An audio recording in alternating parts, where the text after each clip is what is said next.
So Tesla announced some new updates to the Model 3 and the Model Y, as well as a couple other refreshes for the Model S and X. So across the board, you have some price reductions for the Model S, some range boost for the Model X, and then range boost on the Model Y, which we just got our Model Y just a few months ago, and already we are going to get hopefully a software update that's going to increase our range by 10 miles. So I'm pretty sure that that range increase is just something that they held back so that they did not have the Model Y listed with a range of 326 miles when the Model 3 was still listed at 322 miles.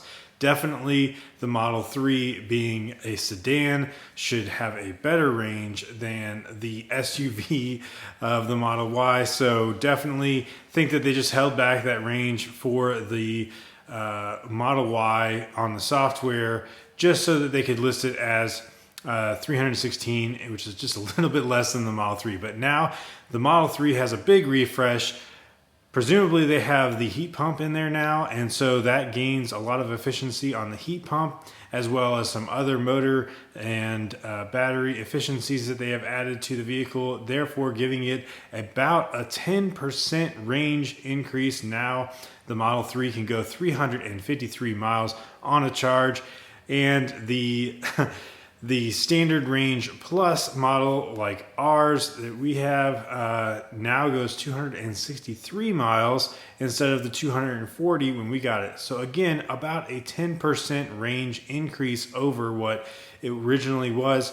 They had listed at 250 miles recently, so it's not a 10% range increase over what was listed on the site, but it is over the 1.5-year-old car that we have here. So overall, some awesome improvements to the Model 3 and Model Y, S and X. All of them get some great new improvements or refreshes because of the range or the cost, whatever it may be. Across the board, there are some improvements there. But for the Model 3, there's some definite improvements. So no more do we have these crazy chrome trim. I personally do not like the chrome trim, and I was very excited to see it on the Model Y that they had gotten rid of the chrome trim and went with like a satin black trim. Often people call it a chrome delete, and now the Model 3 is coming with that as well to match what the Model Y is released at. But also they added a new console, which finally they got rid of the shiny piano black on the console, center console on the Model 3.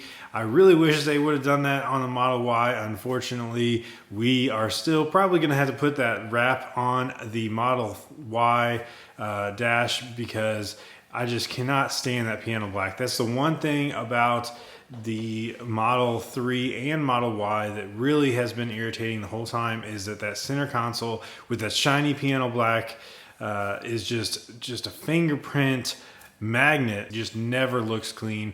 So that is going to be a great improvement, and they made it so it just works a little bit differently there with the opening, and it doesn't look like you can close the opening for the phone. So you just put the phone on the charger, the wireless charger there, and it's just going to be visible the whole time. It doesn't look like they have a cover that comes down over that, whereas they do have that in the current center console for the Model 3 and Model Y.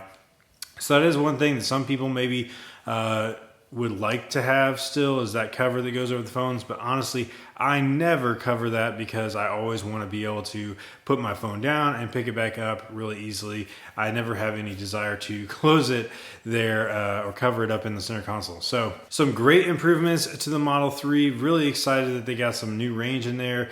The wheels are updated a little bit, but I mean, honestly, I kind of like the old wheels better. So that's not really an improvement in my opinion, but it's all just little tweaks and changes that make the car a little bit fresher, and that's great. The big question is, though, where is the refresh to the Model S and X? They are still really just begging for an interior refresh, and yet they are still sitting there with the same interiors that they've had for many years now.